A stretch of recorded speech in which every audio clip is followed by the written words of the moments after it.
నువ్వు ఆయన స్వరం ఏంటున్నావా, ఎవడు స్వరం ఏంటున్నావో తెలుసుకో. దేవుని స్వరమనే గొర్రె దేవుని సన్నిధిలోనే బ్రతికింది. అవ్వమ్మ సాతాను స్వరం విని పాడైపోయి పతనం చేసింది యావత్ ప్రపంచాన్ని. తన భర్తని ఏదేని తోటకి బయటికి పంపించబడింది. నువ్వు దేవుని స్వరమే వింటున్నావా, అన్ని స్వరం వింటున్నావా, సాతాను గారి స్వరం వింటున్నావా? ఒకవేళ దేవుని స్వరమే వింటే దేవుని సముఖములోనే, దేవునిలోనే, ఏదేనిలోనే, ఆత్మ సమృద్ధిలోనే నువ్వు ఉంటావు. కాబట్టి ఈ పూట నువ్వు గ్రహించాల్సింది, ఒకవేళ నువ్వు దేవుని స్వరం వినే అనుభూతిలో ఉంటూ సాతాను స్వరం వినుకుంటూ బతుకుతున్నావా, మోసపోవద్దు. దేవుడు విక్కరించబడవు.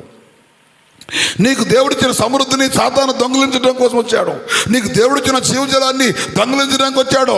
నీకు దేవుడిచ్చిన ఆ పరలోక రాజ్యాన్ని, ఆ శిలువ త్యాగం, మరణము ద్వారా వచ్చిన ఆ పరిశుద్ధమైన ప్రభావితమైన ఆ ప్రసన్నతని నీలో నుంచి ఏరి చేయడానికి వచ్చాడు దొంగ. కాబట్టి నువ్వు ఆయన స్వరం వింటే లోకం యొక్క నటనలు, లోకం యొక్క వ్యసనాలు వైపు తిరిగి నేను క్రైస్తవుడినే అనే ముసుగులో నువ్వు బ్రతుకు.